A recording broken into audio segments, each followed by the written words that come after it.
Hello, today's training video is on Google Classroom. I'm going to share some additional tips and features that will make using Google Classroom easier for you and your students. If you are not already logged into Google Classroom, go to classroom.google.com. We will start with some of the messaging features in Google Classroom. So what I will do is I will go to a class that I am enrolled as a student in to share that information with you. So I'm going to click on this classroom. When a teacher gives an assignment, students may have questions. All the student has to do is select the option in that assignment. So I'm going to click on this assignment, and you'll notice here in this box I can reply to the question, or down here I can add a private comment. So if I ask a question of my teacher and I don't want my classmates to see it, my teacher is going to get notification in their email box saying that I've asked a question.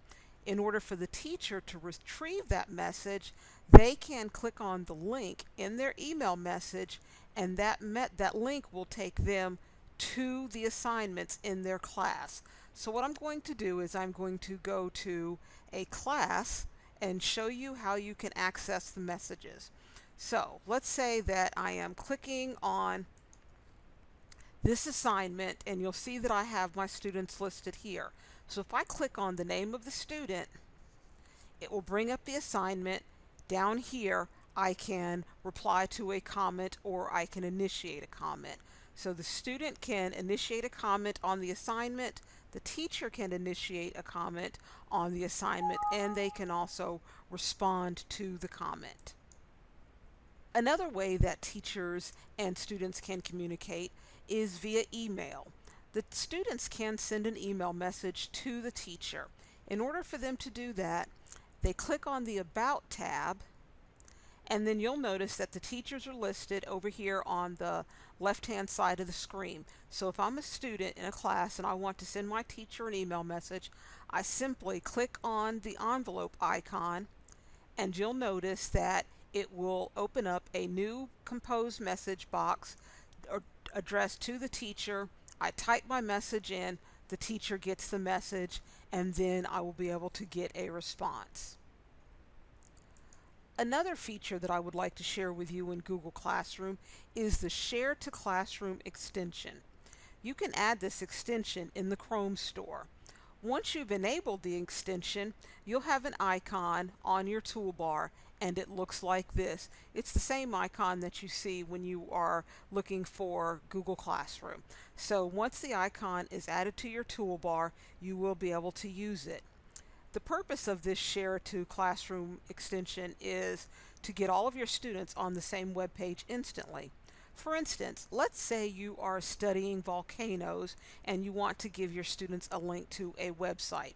You're talking about Mount Vesuvius, so I already have a website pulled up, and this is the site that I want everybody in my class to see at the same time. So what I will do is I will click the Share to Classroom extension, and the first thing it will do is, because I've not yet shared this extension with my class, it will prompt me to share that extension. So once I've shared the extension, now I have some options. By clicking the drop down arrow here, these are the same extensions that I have in Google Classroom. I can create an assignment, I can ask a question, or I can make an announcement. So if I say, I'm going to ask them, why did Mount Vesuvius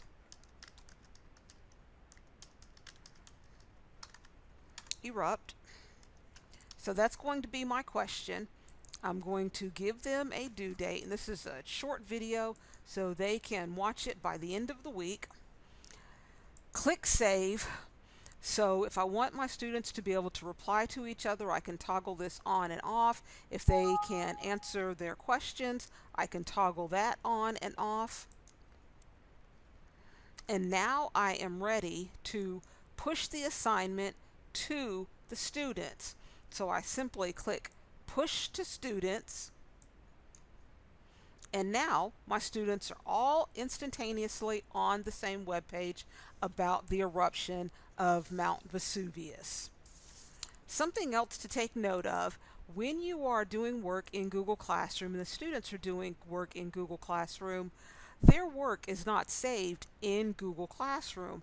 Everything is in their drive, and you'll probably remember that earlier we told you when you were creating assignments or you started your classes in Google Classroom, Google takes the liberty of creating folders in your Google Drive. So everything for the students is in their Google Drive. Everything for you as the teacher is in your Google Drive. Thanks for watching.